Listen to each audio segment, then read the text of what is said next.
Hi, everyone.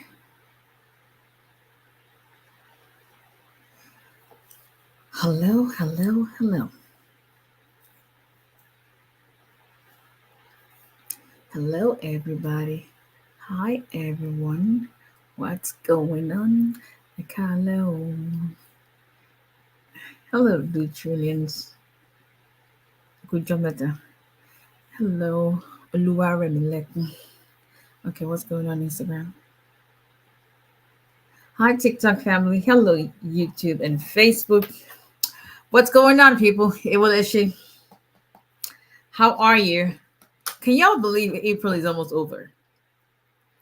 Like, hello, blue trillions. April just started like yesterday. Each on the USC in the UK were increasing fees, and everybody is like, running helter scales. Like, oh, let's file 25th. Oh, by the way, today's my brother's birthday, and for everyone who has sent him birthday wishes, 𝒊𝒎𝒎𝒊𝒈𝒓𝒂𝒏𝒕. That's my 𝒊𝒏𝒂𝒏𝒕. I remember. Um, my mom had these photographs. Y'all, when I tell I was a tomboy growing up, y'all would not believe. But yeah, very very fast one. But I was a tomboy growing up, and there's 16 months between my brother and I. April and August, 12. Yeah, 16 months between two of us. So it was just two of us for quite a while because there's 4 years between myself and my younger brother.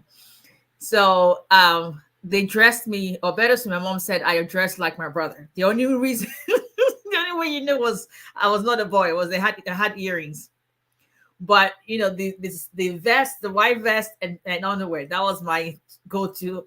And then there's this photo that my mom took of two of us that uh, were playing with tires back in Lagos. Y'all, I've come a long way. Thank God for Jesus. Because I was a tomboy. Go this jury and all that. It's when I became an adult because I was life was good then. But anyway, my big brother is his birthday is today. Thanking God he's 47. It's more 50. So that's the Louis of our family. And a lot of people know him, those who went to school with us together. He is just the calm, um, he doesn't shout. He'll make his point, and he. I'm the loud one in my family. Don't think of yes. I'm the loudest out of the four of us. Whatever. And I'm the only one not in the medical field. Everybody's in the medical field. So he is the head of nursing in the whole of Massachusetts because I've lost count. And then my younger brother is a surgeon. My younger sister who's the last kid is a nurse practitioner. She just got a doctor of nursing. So I'm the only one. Now my mom is a retired nurse. Emily Kanani. Emily Kamuro. Hello, Miss Hinda Sanctuary. Nobody else in my family likes to talk. I'm the one. Yeah, here we are. But anyway, welcome everybody. What part of Yoruba am I from? That's a question I asked my mom too. Emily Goni Rebel, I'm telling you, she. Growing up, I was the one who asked the questions my siblings who discussed, and I was the one who was bold enough to ask my mom, and I was the one who got in trouble for it. And I'm still doing it at 45. What can I say? But my mom is an Ijebu woman, 100% through and through Ijebu woman. My father, God rest his soul, was half Delta man and half Yoruba man. So my paternal grandmother was a Akure lady. Yabur was from Akure, Ondo State. And my paternal grandfather was a Delta man. So I really don't know what you're about to claim. To be honest with you, I don't know. That's why my maiden name is Samuel. Oruko, but his maiden name because it's not Yoruba. Yeah. So that's the best way I can answer that question. Well, anyway, welcome everybody. Welcome in. Thank you for all the birthday wishes, like I said. And today we got Miss A's green card as well. To know her journey and to know her struggles and her cries. Lord have mercy. I remember the time she called me. She said, "Lawyer, I think I'm just going to withdraw this." I no, we ain't doing that. I know. By Nigerian standards, I'm Robo. Hey, I don't know. Yes. Congratulations to her. She was like, we have to withdraw. Like, what? Kill a fairy draw. No, we haven't come this far to give up. And it's not gonna happen. Like we're going to do it to the very end. And remember one of the RFEs we got, it was like, okay, which way forward? But in this work, you learn that it's not what you think you know. If God decides to step into your matter, I'm telling you, that just leave the rest. If God decides to step into your matter, just leave the rest. I think I just hold on one second. I think I just okay. But anyway, this is Attorney Abisola Adebola Olale Amababa Samuel, immigration attorney based in Alabama, representing immigration clients in all 50 states. If you've got an immigration case, if it's a case that we do, we do represent immigration clients in every state. So it doesn't matter what state you live in. Please be rest assured that we can help you. This coming month, God willing, I most likely going to be in Maryland. For sure, I'm going to be in Kentucky. I may be returning back to Houston. So my point is, if you retain my services for interview appearance and I'm available, I will be there. I'm cutting back on my criminal defense cases in Alabama so that I have more time to be able to be present for interviews for immigration clients. So working towards that. And so please contact us at 334. Thank you, Mr. Sanctuary. 334-341-4475. Visit our website at olalayalawfirm.com. That will be very much appreciated. So, man, 𝒂𝒏𝒕, you can take your case regardless of the state. Yes, I should be back soon. Just for immigration, because we've got quite a number of people calling for divorce, and I can understand because it's kind of like intertwined sometimes. But divorce is a state-specific issue, so you are going to need an attorney in your state of residency to help you with a divorce case. But immigration matters, he does help. We'll be glad to help you. You can also text us on the same number on WhatsApp and regular text. Okay. I'll let you know. You can also text us a regular text or WhatsApp 334-341-4475. Please share this video. We're still trying to grow our YouTube following, please. So if you family enjoy follow YouTube or subscribe. So please subscribe. That will be very much appreciated. TikTok, Instagram, Facebook, follow, like, all the good stuff. Invite all your family, friends, even your enemies. Let your enemies come see the goodness of God's goodness in the lives of immigrants. And you know, that's the prayer. He prepares a table before you in the presence of your enemies so that they would have front row seats to see what God is going to make of you. But anyway, let's talk immigration. And if you're just joining us for the first time, we do this Tuesdays and Thursdays. The live show, 8:30 p.m. Central Standard Time, 9:30 p.m. Eastern Standard Time. Every other time zone, I don't know. Yes, so on TikTok and Facebook and Instagram and YouTube at the same time. And so please invite all your friends and families that you know are in the process of the immigration process, or, you know, looking to have answers. Because, you know, not everybody wants to pay for consultation. That's understandable.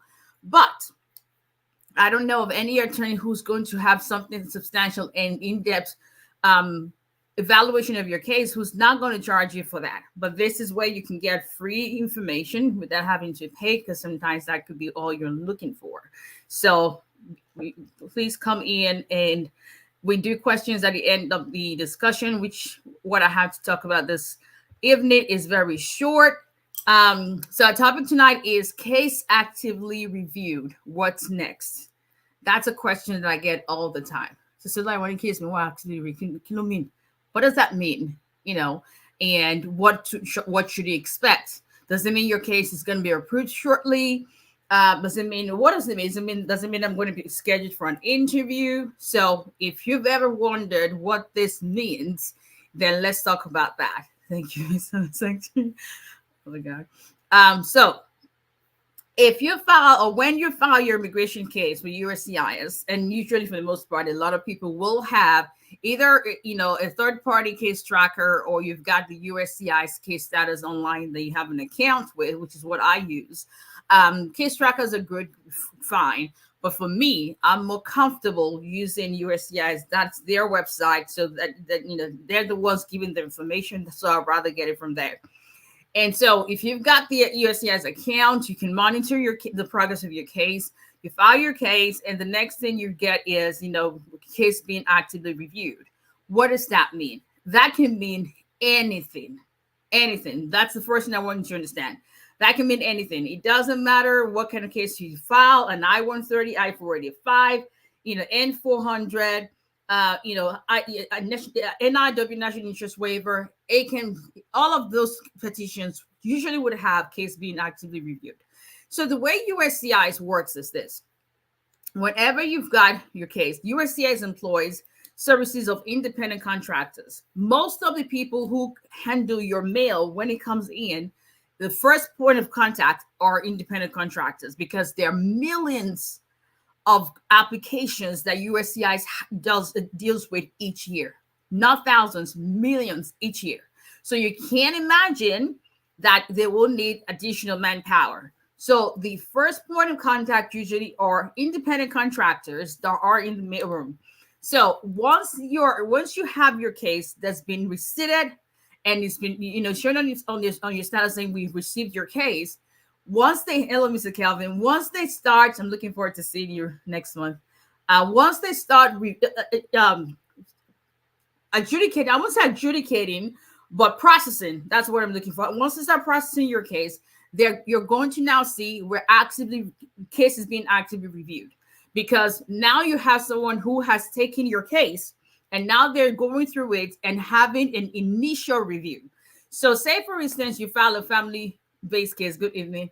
It's a marriage-based case, right? You've got your I-130, you got your I-485, I-864. Maybe you're sending your medical, you're sending your taxes. The very first time you get a case being actively reviewed would be because they are going through and making sure that you've sent in everything that is required for that case. So that's why sometimes you may see case being actively reviewed within 30 days of them receiving your case. And then the next 30 days, you're going to see we sent you a request for initial evidence. So you can go from case being actively reviewed to we sent you a request for evidence. That's because you've got the first initial review is we're checking to see if you've sent in everything that we need for your case. So example would be you send in an I-864, right? And you maybe your taxes don't add up to what the number you've imputed or entered on your 864. They're going to say that you have not submitted a fully completed and signed 864. So your case can go from case being actively reviewed to we sent an RFE just because something is missing in your case in your file. So your case will be on hold until you now respond to that RFE. And then your case will go back to your case is being actively reviewed. Once there's an initial review of your case, then it is forwarded to the appropriate office that's going to now adjudicate your case. So your case can stay, your application can stay on case being actively reviewed, go to request for evidence, and go back on case being actively reviewed, because that is the initial process that it takes. If you've got everything in your case, it's no request for evidence they send you, and you have a case being actively reviewed, that can mean an array of things. It can mean because we are looking through it. The one thing I want you to get is this. Once you have a notification of your case being actively reviewed, it's because they are processing your case at one level or the other. It doesn't necessarily mean that your case is going to be approved within weeks. No.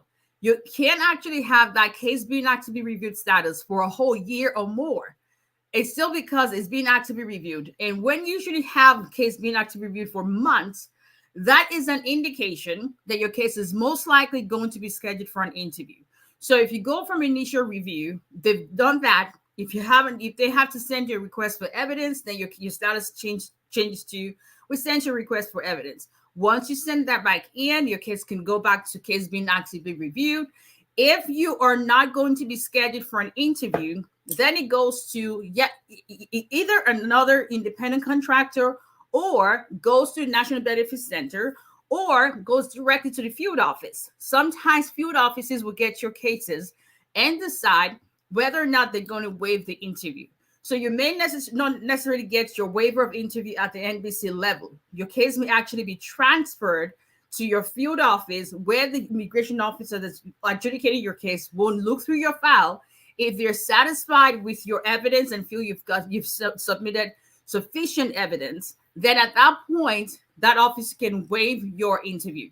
That's why you've got some people who have case being actively reviewed and can actually go from that within weeks, not even months, within weeks, go from case being actively reviewed to we ordered your new card, or we approved your I-130 petition, or we approved your I-45 application, because they've reviewed it and seen that they do not have to schedule an interview in your case. If conversely, you have a case where they review it initially and the officer decides, okay, this is one where I need to bring these people in for an interview, your case can actually stay in case being actively reviewed up until they schedule you for an interview. So a lot of people are fixated on, okay, my status says case being actively reviewed. Doesn't mean I'm going to get my green card approved soon. Doesn't mean my I-130 is going to, not necessarily. So can it mean that? Yes, because I've seen that happen where we go from case being actively reviewed and the next thing we get approvals. But it also means that they are doing step-by-step review of your case to determine if does it have everything you need. And that's because they're making contact with your case at every level. Did you send in everything that you're supposed to? Hey, Miss Sabina, did you send in everything you're supposed to? Reviewing your case, is it possible that we can waive an interview? Is there anything that is missing in your case that we have to send you an RFP for? Or if all that checks out, now if we're scheduling for an interview, then it's going to stay on that status up until you get your interview scheduled. So the gist of the story is your case being actively reviewed. It's not that it's not just an update, and it doesn't automatically mean an approval. It means that your case is going through the regular in a channel of adjudication, and depending on the decision that is made, whether or not you have something missing, whether or not you submitted a sufficient evidence to justify a waiver of interview, whether or not, even though you may have submitted something, but because you've got a previous case in the past, we're going to schedule you for an interview. Every point of contact that makes through the immigration process through USCIS, that basically is going to give you an updated status of case being actively reviewed. So I hope that helps some to clarify, because I know a lot of people get stuck in that, like, see, like, you know, actively review. That's basically what that means in a nutshell. So it's always good, because that means that there's something being done on your case. That's always a good thing. So that's basically what that is. So the next time you see a case being actively reviewed, you're asking yourself, okay, what's next? It could mean that, you know, another thing it could mean is one of the steps, I should say, is going to schedule for a biometrics interview appointment. So it's just basically that they've made contact with your case, and it is going through the adjudication process, and it would depend on what stage it's at, what kind of petition and or application you filed, if it's going to be scheduled for an interview, up until when your case is now finally approved. Hopefully approved and not denied. That's all she wrote. That's it. All right. I think she's like, Auntie Rojo. Yeah, I know. But that's that in a nutshell. That's basically what that is all about. All right, people. That was pretty quick. I said 20 minutes. Okay, that's fine. All right. And that's all she wrote, people. All right, let's get to questions, as many as we can take. Disclaimer: general information, nothing specific to anybody's case. If you need to discuss your case in full, we'll be more than happy to do that over a paid consultation. If you visit our website, olalealawfirm.com, you will be able to schedule a consultation there. 140, 210, and 250, 30 minutes, 45 minutes, 1 hour. Okay. All right. Hello, Ms. Giwa. How are you? Happy. Well, it's Thursday. I know, right? No, you're going to make me confused. This is Thursday, right? It is Thursday. Ms. Giwa, no. Hello, Miss Savannah. Yeah. Please share and subscribe to our YouTube channel. Shako, we're coming humbly to ask you to do that at Olale Immigration on all the platforms, and or just put in Olale Immigration, and we will be glad if you do. Okay. Hello, Miss Luashio. How are you? I'm good. How was your day been? I hope you've been keeping well. You been Thursday. I know. Oh, no worries, Miss Savannah. That is fine. Yeah, I know. It feels like Tuesday. I had to check and get like April really went by pretty fast. It's like, what? April went by really fast. So I don't blame you too. Hello, Miss Mary. How are you? Oh, and one quick tip. So if you're renewing your asylum application, one tip for you. If you're renewing your asylum application, I have seen that it is faster to do it online. So in the past 1 month, and I was reading up something, that's why I started doing that. In the past 1 month, if you're doing an initial asylum application, EAD asylum application, EAD based asylum based EAD application, right? And the initial filing, that goes pretty quickly. The renewal is what can take much longer. But I've seen that if you do your renewal online, knock on wood, we've done about 17. I think today we're going through that. We've done about 17 asylum EAD renewal applications in the past 30 days, and all but one has been approved. So there was one I literally filed on Sunday. Literally on Sunday, it was approved today. So, and there's some that we have pending 30 days or more that we filed. We did paper filing and it's still pending. I'm not sure what the rationale is, but just a tip out there: if you're going to renew your asylum application, it's best for you to do it online because you may get that approved faster than if you send in. Thank you, Miss Mary. You sending a paper application. Okay. I read online that you're able to go back to college as a pending permanent resident. Please, how true is that? You should be able to, depending on the school and how they are categorized. You, some schools would require tuition from you as if you're an international student, and some will be welcoming in you making tuition payments as an out-of-state or in-state resident. But yes, you can go back to college with a pending green card application. Okay. My I-130 application is pending at Texas Service Center based on pending I-45. It's been almost 10 months. Nothing happened. Cannot file new I-131 by requesting expedited process. Rather than file a new one, why don't you request expedited process on the one that is pending? That's the whole point of getting. So why file a new one when you can request expedited process on that one? Can I still get a driver's license since my case is actively reviewed because mine will expire soon? Active review doesn't give you you're not getting a notice to say that your case has been actively reviewed. Now, there are some states that just by you having a pending immigration application will let you renew your driver's license or your ID. Alabama ain't one of those states. Not what I can tell you. But it would depend on your DMV. So no worries, Ms. Open. Just thank you each and every time.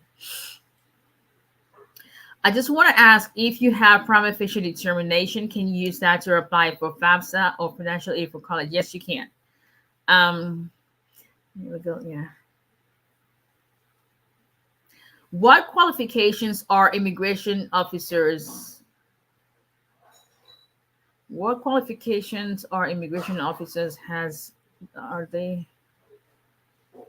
Okay, let me rephrase your question. You're asking what Mr. Ibrahim, what qualifications immigration officers have, and are they attorneys or do they have a degree in law? That's your question. I don't know. Most of the ones that I've dealt with do not have a degree in law. Most of the people I've dealt with, because I chat them up, I just want to have a feel for their background. Some are nice, some are like a, but most of the ones I've dealt with have are either veterans or they've got a background in psychology. That's been my experience. I had my I-45 interview on the 1st of April, and after the interview, it says the interview is completed and the case was reviewed. Doesn't mean case has been actively reviewed. No, it just means that you've got your interview done and they can't make a decision yet. Can the prima facie get your driver's license in Alabama? I don't think so. You can try, but I don't think so. In Alabama, that's my the state I'm practicing, but Alabama is a red state. Let's just put it that way. So, like for instance, California, you can get a driver's license just with receipt notices. Alabama is not doesn't work that way. Some of them have never even seen it. Some of them have never seen immigration receipt notices before. That's just the truth. I remember a client had issues with is it the DMV in I can't remember what county, but it was a smaller county, and they had no clue. They were asking her to bring the I-94 from her very first visit. It was just ridiculous. So she came to us like, "Don't even waste your time. Just go to Tuscaloosa County, where at least they've experienced, and some of them have actually had experience with immigrants." And so, she got there and they were able to get. I mean, it was just ridiculous. So, yeah, but you can try. You can try and see. Okay. Let's go to hello TikTok family. Okay. Anything about how long, and if you repeat a question, I'm going to skip your question altogether. So if I see a question more than one time, I'm skipping it. If you anything about how long something is going to take, please go on uscis.gov/processing times. That will give you the estimated time for what you need to do. So if I don't read your questions because you have it more than once, and I'm not going to read it because that is just very confusing. And yeah, so let's see. So anything how long? Yeah, that will take care of that.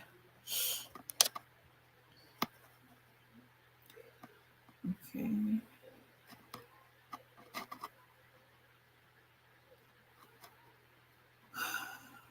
What state am I working? My office is in Alabama, but as we say all the time, we represent immigration clients in all states. Hello, Miss Amina. I'm doing good. How about yourself? Thank you, Mr. Daniel Sill News. How are you? I applied for VAR over 2 months and I haven't gotten my receipt as of yet. VAR receipt notices are coming in pretty quickly now. Did you do it yourself? Did you have a lawyer help you? Yeah, I mean, I guess those are questions that I would need answers to. If you did it yourself, make sure that your address, I mean, you didn't move or anything, and if nothing has changed since you filed it, just be patient. Because unfortunately, you can contact the Vermont Service Center as far as a VAR case over the phone. So hopefully you get it soon. When you get to Maryland, please can't we see? I think what I would do is and I'll just put it out there so that if you want to whenever I go to one of those biggest cities, will just probably just do a live in-person meeting so everybody can bring their notices or whatever questions you have. And we'll probably do it in the place where you have to. I might have to see somewhere where we're touching Niger food. I'm good. I can even do it for free as long as you pay for my food. Can you tell that she likes food? That's it. But I'll let you know. Okay. Alrighty. So Anish, you repeated your question like 6 times. I'm going to skip over that. Is it better to get married in the country or wait to do the 90-day? I'm not sure I understand what you're asking. Is it better to get married in the country or wait to do the 90-day? 90-day about what? Okay.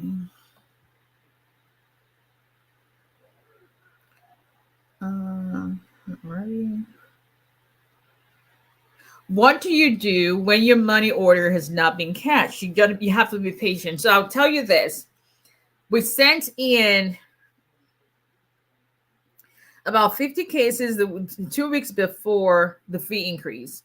And I think we just, if you look at the floor of my own office here, I had some, sometimes when when we get the notices coming, like something's overwhelm me. And I tell you, as much as I love to see you receipt and approval notice and all that, when everything comes out all at once, I get overwhelmed. So I always just put everything out to my assistant. I don't want to see it. And so you sort it out and approval notice, I'm going to take those home and, EADs and all that. So my point is, we've got quite a bit.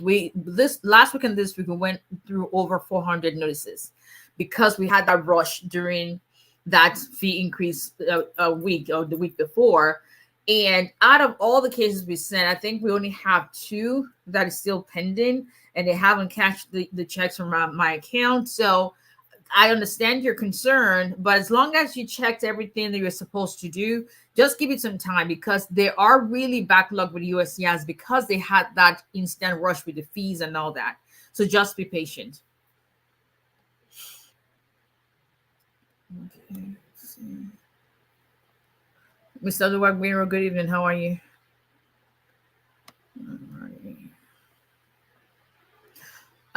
Is there any hope for RFE I-693 completed and submitted since August 2023 and no response from them? There's no set in stone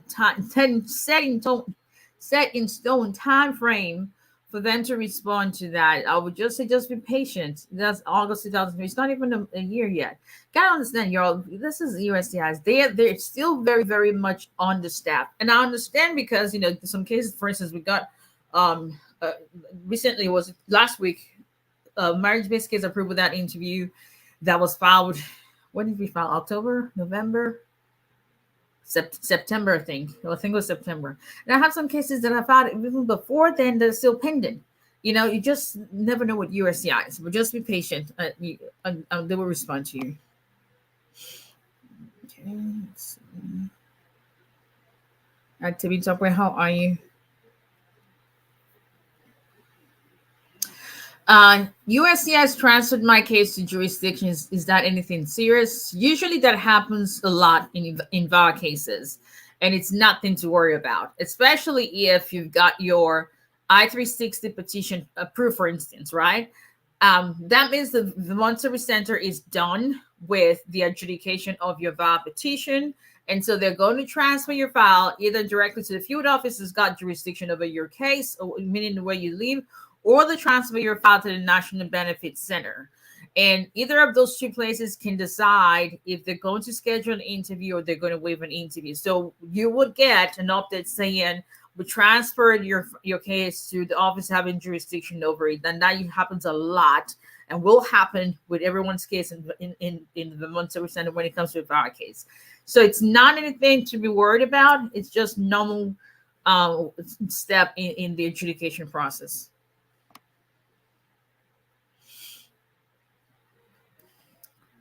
I'm saying 3 weeks on my case until the final decision. Do you think that's accurate? I do not go by that at all.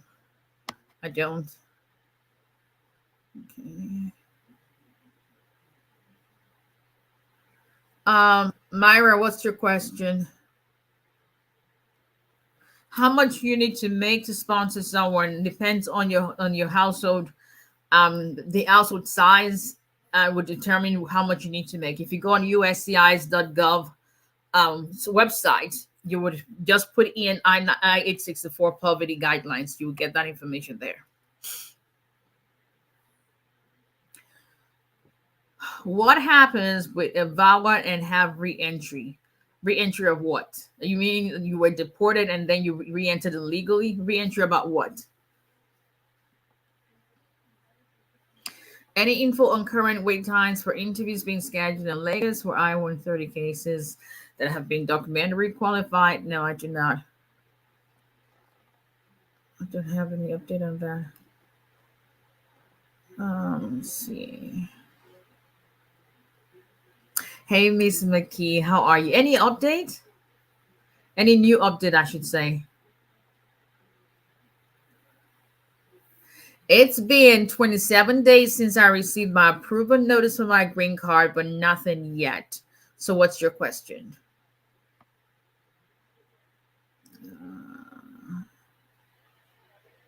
Okay.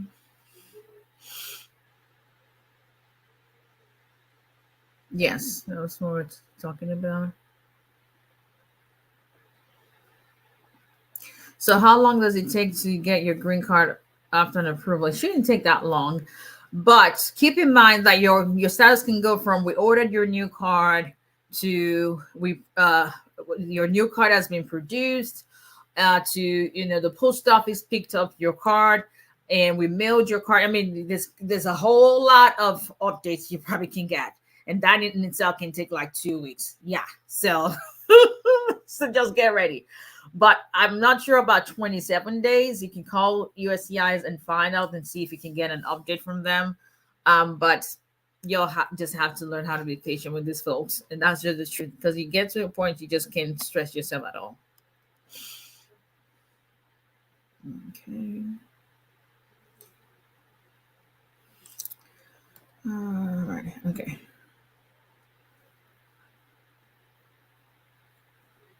I got my green card through VAL, but my ex-husband filed an annulment and got approved. So what's your question? Miss Mackie, no, okay, no, okay, all right. Hello, Pastor Mike, how are you? Pastor Mike, have you sent in that stuff? Have you sent in the...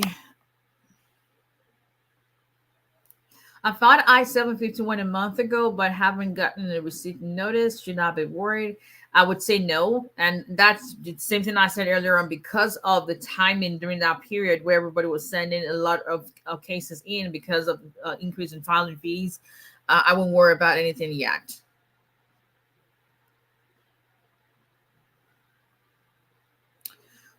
Why I-130 approved in January, I-45 still pending.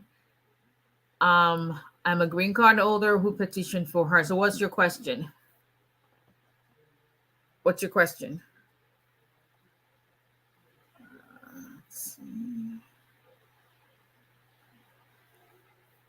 I can't track my VA case in the case tracker, but they keep renewing my prima facie. What do you mean you can't track it? If you put in your number, it would tell you what the last status is. Or unless I'm not understanding your question, what do you mean you can't track it? Can a Canadian citizen travel out of the country when they file green card application in the US? So, as a Canadian citizen, that does not exempt you from getting advanced parole. If you filed your I-485, then for you to be able to travel and come back in, you need your advanced parole. If you have not validated your visa waiver program and you travel without the advanced parole, then you would have been deemed to have abandoned your green card application, and then you have to start all over again. That is if you're even allowed in, because being a Canadian citizen is not, yes, you've got a visa waiver, but it's not an obligated entry for them, especially when you've not had the intention to immigrate to the United States. If you don't have an attorney in your case, you need to sit down with one before you travel. Can I travel with work permit inside the United States? You mean as an ID? If you're asking if as an ID, for now, yes, you can, but it's not a travel document. Can I travel with advanced parole while NOID is being reviewed? If you've got your advanced parole that is still valid, general information, nothing specific. Everybody is picking travel. No. This is nothing specific. This is just general information.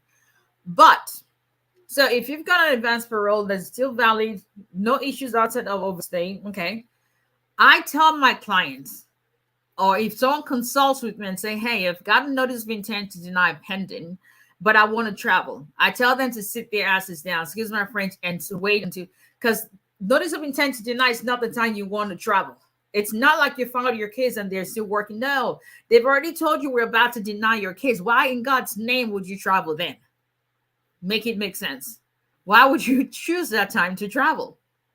That's just me. So that's what I would tell you. So it's completely up to you.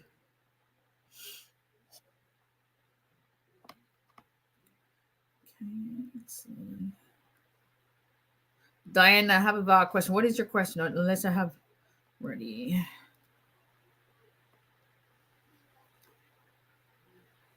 Have you sent in that Pastor Mike? Uh, was that your answer? I think I may have missed it. Oh, okay. Perfect. Perfect. Good. Okay, what is going to happen if I apply for citizenship uh, on based on annulment? So I would say definitely you want to sit down and have an attorney evaluate your case. But if I always advise that never agree to an annulment. Never, because an annulment basically is saying that your marriage was never in existence. There is an exemption when it comes to vow self petitioners because they know that the abusive spouse sometimes will want to opt for an annulment so that you've got no basis to file for anything. As long as your case has been, you had filed your case prior to the annulment being granted, then your green card, the policy says your green card cannot be denied based on annulment of the marriage. That should transfer and translate or trickle down into citizenship as long as you had a valid qualifying relationship at the time that the petition was filed. But it will be the best thing you can do for yourself is to sit down with a lawyer and evaluate your chances of before you file for citizenship.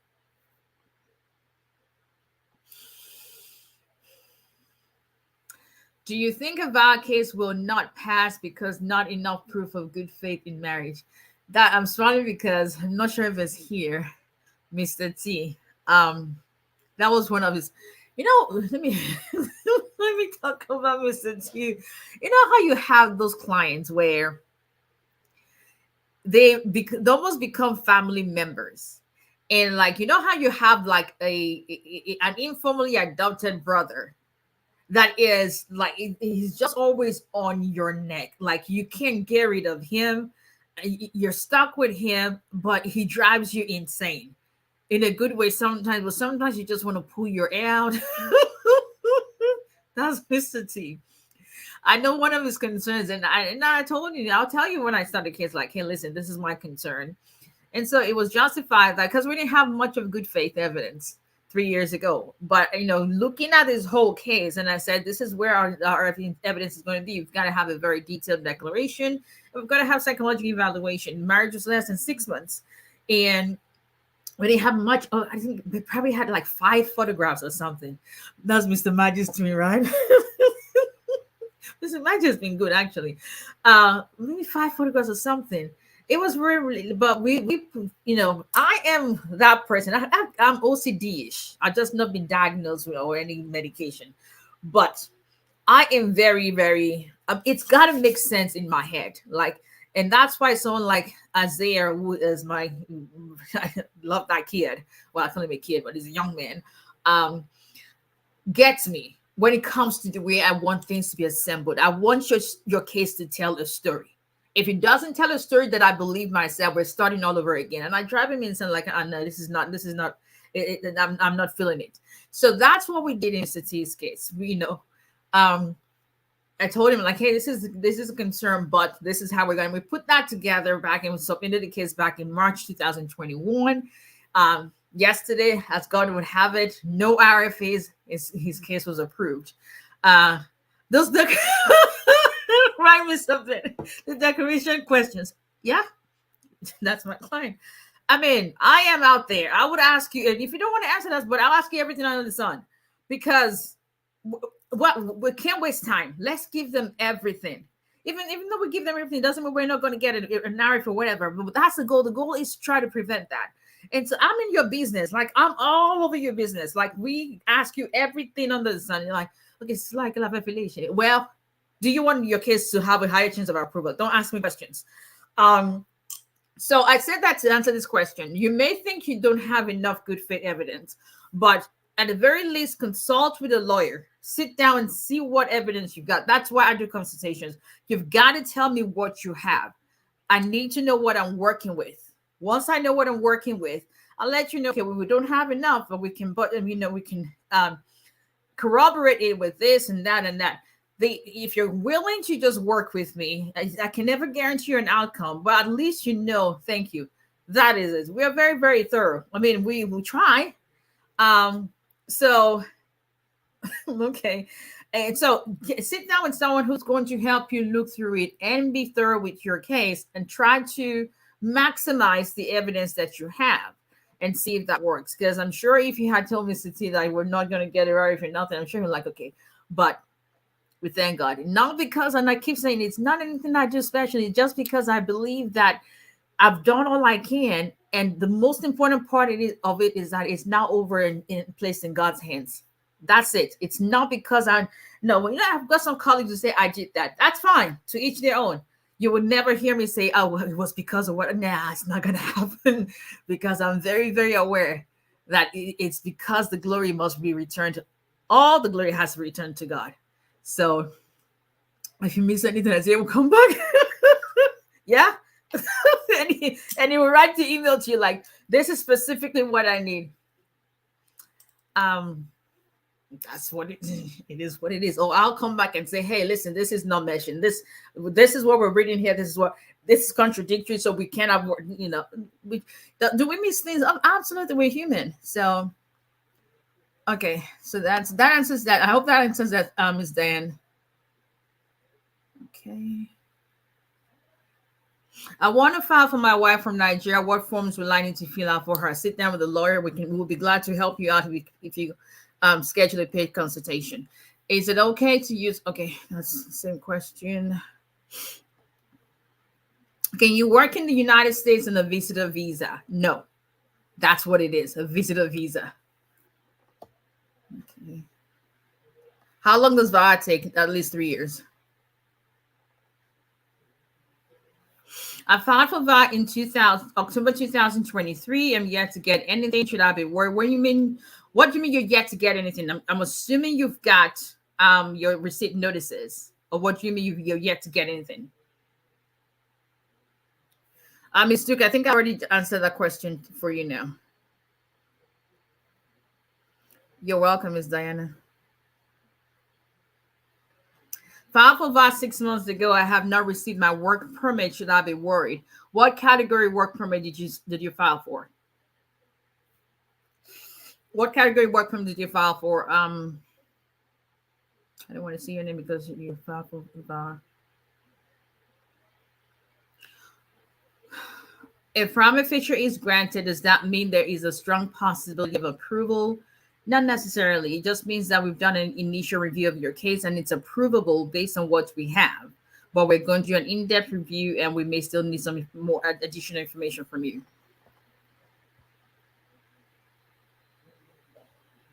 Let's see. If I'm not reading your question, that's because you have written your question more than once. I'm not going to do it. I think I say that all the time. So, yeah.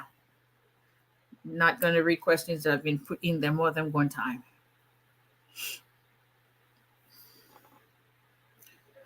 All right, you're welcome, Ms. Latoya. Okay, got your receipt notice, but what category work permit did you file? What category work permit did you select when you filed the I-765? After I have spent 5 years, after 2 years, green card, my wife filed a divorce. What should I do?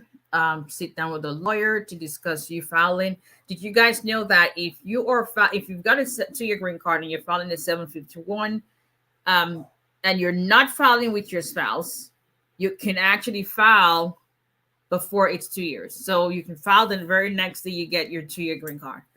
If you're filing a self petition, you can file the very next day. It doesn't really matter.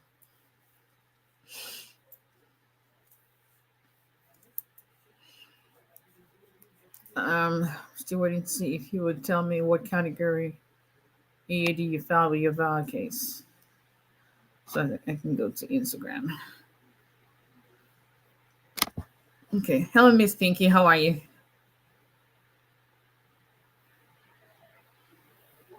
About 1 year and 2 months. No problem if you should accept the receipt, but I already have DACA.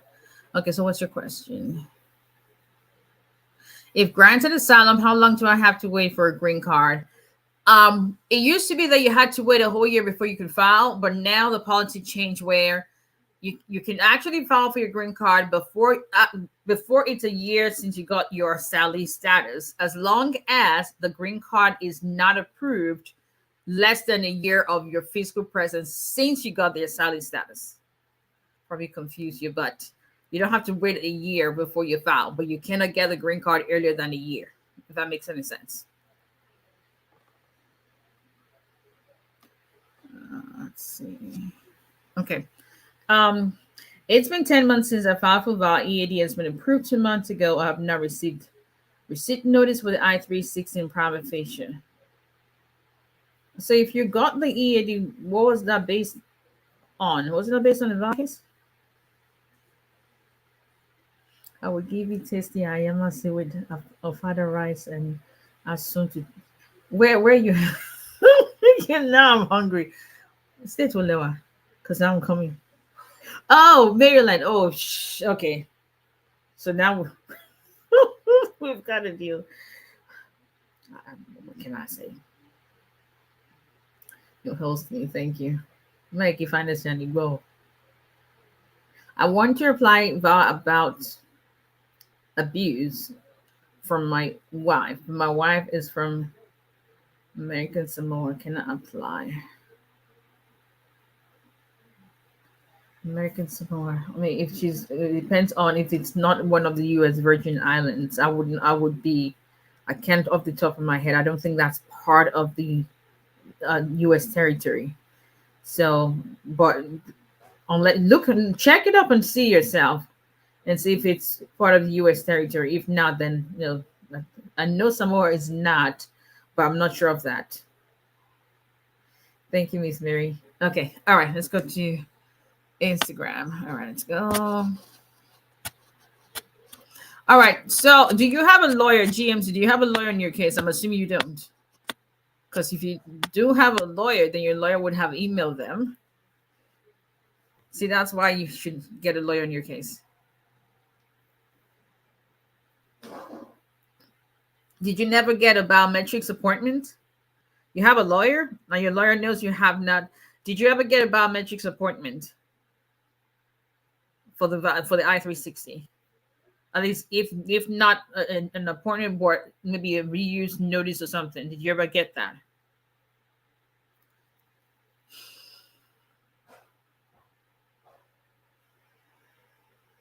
Okay.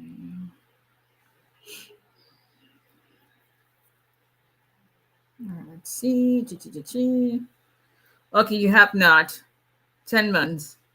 Ask your lawyer to send an email to them and inquire as to why you have not received your receipt notice yet. No pun intended, but that's what you can do. Have the lawyer send an email to them. And actually, what I do, if for instance, if they say they have approved an application, we haven't received it, what I do is to email them and say, hey, would you mind sending me emailing me a courtesy copy of it? Sometimes they would say, we'll resend it to the address. If you don't receive within, this set amount of time, then let us know. We'll now send you a soft copy, and they will. So that's what I would say. Talk to your lawyer about that. Okay, let's see.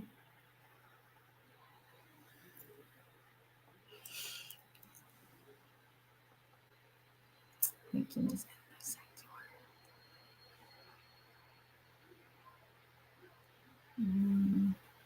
I have a Jebu vibes. Well, my mother is a Jebu. Can I expect? Right. The only bug I didn't get from my mom as far as full-blooded, Jebu people like parties. Like they can party till Jesus comes back. I've never seen. Lord have mercy. Ijebu folks. Don't even say part. They will complete it. Before you even know it, they've already planned the party for you. I've never seen. My mom is the only one. That one will party anywhere in the world. She's going out of the country to party in June. and then sometime November. Like, why? But hey, it's in the blood. That's the bug I don't have because I'm a homebody to the core. Like, okay. Let's see.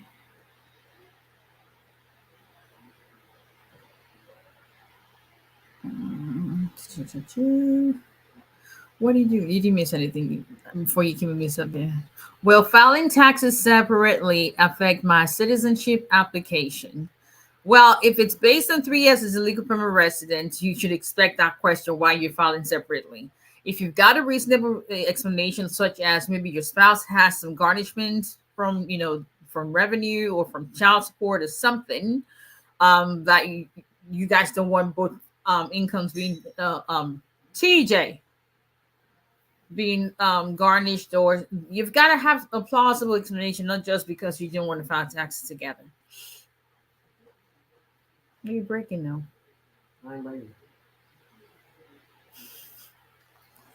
This child of mine. Is it possible to not submit any documents and still get your green card? When you say to not submit any document, you're talking about not submit any good faith evidence. If that's what you're asking, I haven't seen that happen. Where they give you a green card without you having any proof of bona fide marriage, I haven't seen that happen. And the evidence, documents will still include photographs, at the very bare minimum, photograph. Can a green card holder who wants to file naturalization also add children under 21 who reside in the U.S. with her? No, so you cannot include derivative beneficiaries in your naturalization application. No.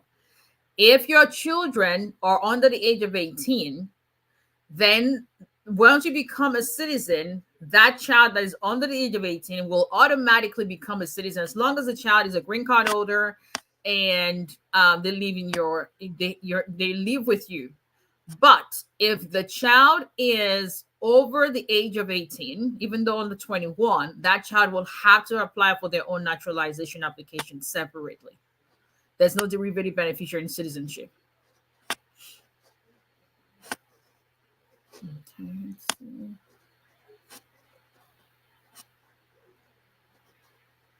Mr. Ben, I'll come to stay with you. That's one thing about me, though. I find it hard to live in people's homes. Don't judge. And if you judge, that's your business. But I just don't. I don't care to stay in people's homes. And that includes family. My people don't understand why, because that's just me. I like my space. I love my space. I love my space. Is it wise to use a lawyer if you have overstayed after student visa? I would think so. Okay, let's see. I went for my interview up a week and the officer said they will get back to me in a month. What can you do? This is the second one. First one got denied last year. Just wait and see if the interview went well. I'm hoping you went with a lawyer. Hopefully you get an approval soon. Throw more light on the DNA issue you talked about. I don't hear your best. So if it turns out the child isn't yours, what will happen? Well, it's there in the DNA scary. They're scary to me. If it turns out the child is not yours, are you really going to tell USCIS that you didn't know the child wasn't yours? Now, does that happen? All jokes apart, now, does that happen? Yes. I actually have, I think 2 cases that where we actually used that as part of it because this guy went ahead. I mean, the baby registry, a Target, baby shower. I mean, the whole 9 yards. Only to be told later on because the child came out and like, huh? The child didn't look nothing like me. The child wasn't his. But not because he had a previous spouse somewhere or it's legit was not something he was expecting. But that happens where people say, they're married to somebody, get a green card, and they get pregnant, and you say, okay, the person you're married to is a person who has who's the father of the child, or you're the father of the child, the person that you're married.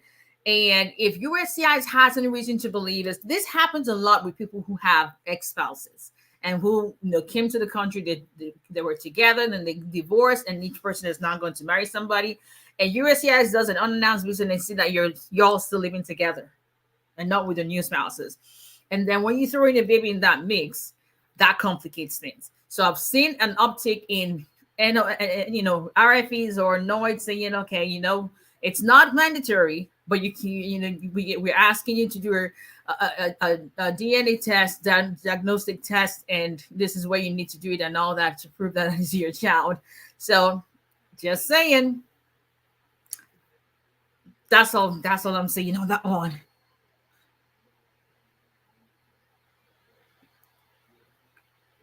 I'm telling you, some don't even know what EAD is in some of these DMVs. It's worse in Alabama. Okay, let's see. Florida. I don't have anything coming up in Florida anytime soon that I can think of off the top of my head. You take me out. Okay. Where we going to go? I hope it's an African restaurant. Or some kind of good steakhouse. Or those kind of, I love Texas de Brazil or Fogo de Chao. Why? Because they serve all kinds of protein. Name it. Bacon, wrapped chicken, fish. I mean, Lord have mercy. I'm surprised I'm not bigger than I am. I'm telling you, it's God's grace because the amount of food that I eat. Oh my goodness. Who is this complete fool that came on here to put the N word? Who the heck is this complete fool? Cheeky babe chat. You've got some nerves.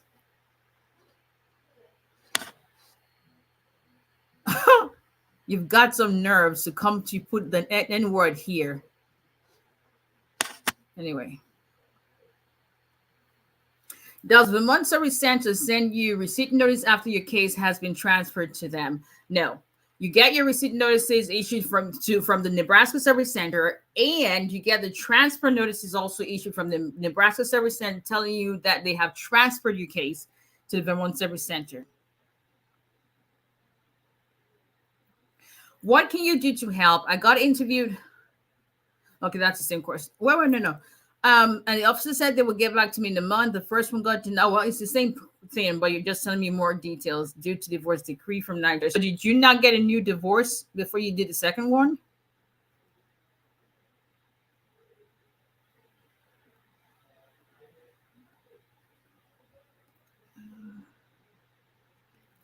If I overstayed after a J1, married 3 times but never filed, do I need a lawyer or can I still get approved filing myself? I think you know the answer to that. I guess my first question to you is, on the J1, are you subject to the 2-year home residency rule or not? Okay. My brother came through land border to seek asylum since 2013. Is it possible for him to adjust status with marriage? If he arrived and he was paroled in as an arriving alien, yes. But if he crossed the border and was never inspected, then no. The only way that he could do that with a single illegal entry will be if he was filing the VAR case. I sent you an email, but I was told I need to book another appointment to discuss with you. Please doesn't mean I have to book another appointment anytime I have questions. Absolutely. If you're not a current client, that's exactly what it means. So because consultation is a one-time thing. So if you've had your consultation, you've been given service for what you paid. If you've got additional questions, you haven't retained my services, that's exactly what you need to do.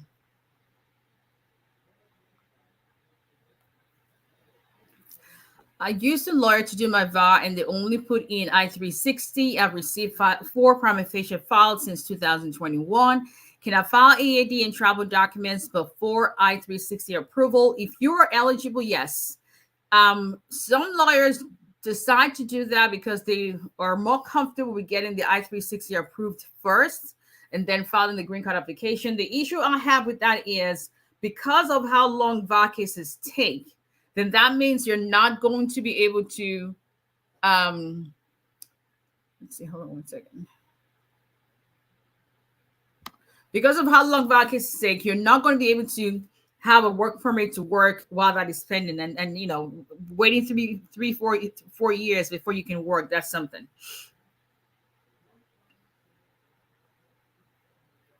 Filed for my VA petition in 2022. I got my work permit last year, March, but yet to receive prima facie. Hope not too bad on what's going on. Usually they would say, I mean, if you have not received it, I would say write them and ask them if they ever issued one to you. If you've got a lawyer in your case, then I would say have your lawyer contact them and ask them about that. That's what I do.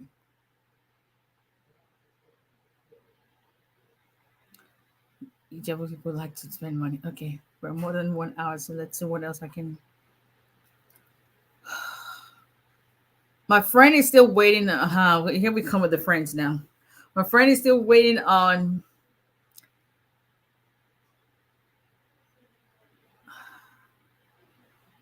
Okay. You said your friend is still waiting, but then you said you got it. So is it the friend? Is it you? Whoever it is, what's the question?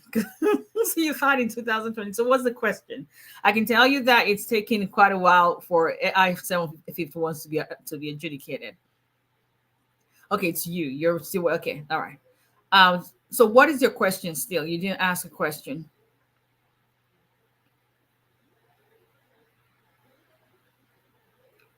Okay, you're not subject to the 2-year home limit. Okay. With nice checking for. Oh Lord. I did get a new one, but my interview was based on a divorce decree and the has to type what I said. And my lawyer didn't say anything, but just asked me if I believe my former divorce decree was real. I don't understand what you're saying. If you want to rephrase your last statement. Okay. Anyway, okay, people. So gotta go. Gotta go. I have a friend who got in the U.S. with student visa. Currently, he lost his status and he won the DV lottery. Should he leave the USA for him to apply for a green card? If he has not accrued unlawful presence in the sense of he's not here, general information, he's not here, he hasn't spent more than 180 days, then the best thing he can do will be to leave, and then so he can apply for his immigrant visa without the need to apply for an unlawful presence waiver. All right, people. Can someone on a J1 2-year home rule but currently an O1 visa apply for EB1? Yeah, you can. EB1 is a standalone petition. You can apply for the EB1 petition itself. The question is, or what you would need to do is obviously to get a waiver before you can adjust your status, which is the green card application. The EB1 is the I-140, is a separate and standalone application, but it's petition. That can be filed even if you're not in the country. So that's a standalone petition. Anyway, what is the answer to? Are you subject to the public charge rule? That I don't answer questions about forms. Okay, so you're welcome. Have a friend who got a 2-year green card interview waived. Now he is applying for his conditional green card, and he's applying for his 10-year green card, you mean? Can he get a chance and get the conditional green card interview waived too? Okay, you've mixed it completely. You said you have a friend who got his 2-year green card interview waived. So he's applying to remove the conditions on his green card. So basically he's applying for the 10-year green card. And how many friends, Koda, how many friends do you have that tell you all of this stuff? Right? Those friends must really trust you. My friends, I know this has to be your friend because I know you are my client. My friend's VA is 3 years now, but has not received approval. 3 years doesn't mean it's going to be approved. 3 years is the average time it's taken. So if you go on the USCIS.gov and put in the priority date, he puts in, or she puts in their priority date, it will tell them exactly what date their case will be considered to be outside normal processing time. But anyway, thank you as always for always joining, everyone. I appreciate that. But I love this space because even though we get some crazy crazies sometimes come in, that's why social media invented the block button. But it's amazing when God gives you peace within your soul that a lot of things don't bother you, and especially when you just set your mind, when you have your mindset set in such a way where positivity is what rules, and you've got zero tolerance for negativity, because there's a lot of that already in the world. And so that's what our employer wanted to do. Whatever waiting and the anxiety and the sleepless nights and all of that comes with this whole immigration process is enough to deal with. The last thing you want is to surround yourself with people who are going to bring you down, or who are going to make you even more scared, or you're going to put doubt in your mind. Just set your focus on God, and just do all you can, get the right resources to help you, and set your focus on God. I don't impress or impose my faith on anyone, but my clients know me that I'm very, very vocal about that, because I know that my strength comes from no one else but from my Creator. And because I know that even when things don't go the way I expect them to, I have a source that gives me the strength to keep moving on and to just keep soaring. And even when you think that you don't have enough to forge forward, just don't doubt. Whatever it is that God has given you to use, know that it is more than enough, more than sufficient for you to forge forward with that, and just believe that things will work out in your favor. Thank you, everyone, for always coming in Tuesdays and Thursdays. If we can help you with your immigration case, hello, Mr. Tola, we will be glad to represent you. Please contact our office at 334-341-4475.